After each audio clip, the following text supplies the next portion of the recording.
Bonjour à tous, chers auditeurs d'ODH TV et Astropléiade, je vous souhaite la bienvenue sur Orbital News, votre chronique d'astronomie. Je me présente, je suis l'astronome Eclipse, fondateur du site Astropléiade, spécialiste en recherche exoplanétaire, et je vais vous accompagner dans cette nouvelle édition.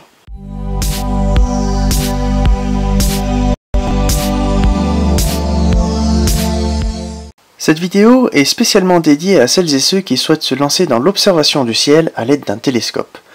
Je vous propose de découvrir la structure d'un instrument astronomique. Si vous êtes néophyte, cette vidéo vous permettra d'aborder un vocabulaire à la fois simple et complet pour décrire les différentes parties du télescope. Lorsque l'on se trouve face à un instrument d'astronomie, on peut aisément constater que le télescope revêt une apparence peu commune. Sa forme, pour le moins étrange, nous laisse parfois penser qu'un tel instrument est difficile à manipuler. Pourtant, la structure du télescope est assez sommaire. Voyons cela en détail. Tout d'abord, on trouve le trépied. Ensuite, on trouve la monture. Celle-ci sera agrémentée d'autres accessoires. À la monture s'ajoute un à plusieurs contrepoids sur une tige. Ensuite, on ajoute des molettes de réglage pour faire bouger les deux axes. Ensuite, on ajoute le tube, télescope ou lunette, un viseur, optique ou laser, et enfin, on ajoute une dernière partie qui se nomme l'oculaire. À proprement parler, l'oculaire ne fait pas partie du télescope. C'est une pièce indépendante. Grâce à l'oculaire, on peut faire varier le grossissement obtenu à l'aide de l'instrument. L'oculaire s'insère dans une pièce mécanique appelée porte oculaire, et c'est grâce à celle-ci que l'on peut effectuer la mise au point, c'est-à-dire la netteté. Après cela, c'est terminé, nous avons déjà fait le tour du télescope. Et oui, en réalité, il n'y a que quelques pièces, et même si cela peut paraître très surprenant, cet ensemble que nous venons d'évoquer constitue l'intégralité de l'instrument.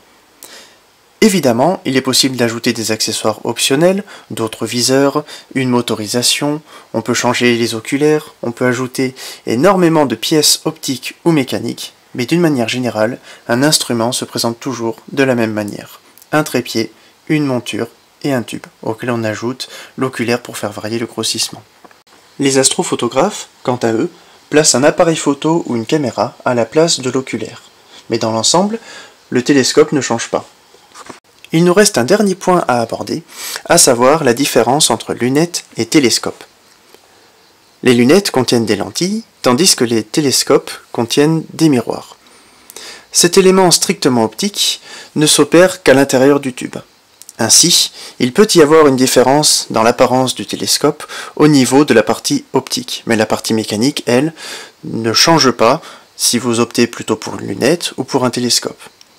Bien évidemment, chaque type de système connaît des variantes. Par exemple, il existe le système du télescope de type Newton, le télescope de type Cassegrain. Il y a d'autres variantes aussi, mais tout cela nous l'aborderons dans une prochaine vidéo. Il en va de même pour les lunettes, puisqu'il existe par exemple des lunettes apochromatiques, achromatiques, mais tout cela est un autre sujet qu'il serait trop long d'aborder ici. En résumé, le télescope se compose de deux parties. La partie optique, qui permet d'obtenir l'image, et la partie mécanique, qui permet de pointer les objets célestes. Merci beaucoup de m'avoir écouté. Je vous donne rendez-vous lors de la prochaine édition d'Orbital News. D'ici là, bonnes observations astronomiques et à très bientôt.